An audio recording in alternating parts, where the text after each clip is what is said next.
Type के figure आपको solve करने होते हैं जो आपको 4 नंबर दिला के जाएंगे पेपर में। कैसे? बहुत आसान तरीके से इनको सॉल्व करना होता है। सबसे पहले आपसे पूछा जाएगा कि तुल्य प्रतिरोध का क्या है, परिपथ में कुल धारा कितनी बह रही है, और ए और बी के मध्य विभवांतर कितना है। काफी ध्यान से उसको करिएगा, आपके 4 नंबर पक्के। कैसे? अब आपको ध्यान देना ये वाले किस क्रम में लगे हुए हैं, तो ये दोनों जो हमारे क्रम में लगे हुए हैं श्रेणी क्रम में लगे हुए हैं। कौन कौन से? 2 ओम और 2 में किस क्रम में है? श्रेणी क्रम में। तो श्रेणी क्रम का फार्मूला होता है R डैश बराबर R1 प्लस R2। तो R डैश का मान कितना हो जाएगा? 2 प्लस 2 मिलके 4 ओम हो गया। यहां तो 4 ओम हो गया। अब ये 4 ओम और ये 4 ओम दोनों क्या हो गए? अब ये दोनों समांतर हो जाएंगे। किस क्रम में हो जाएंगे? समांतर क्रम हो जाएंगे। तो R डैश का मान 4 ओम और ये वाला 4 ओम ये किस क्रम में हो जाएंगे?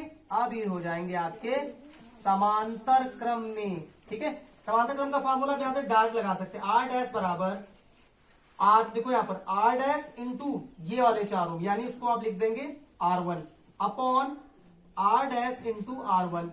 तो R डैश का मान 4 है और इसका भी मान हमारे पास कितना निकला है? 4 अपॉन, सॉरी यहां पर आप प्लस लगा लीजिएगा, 4 प्लस 4।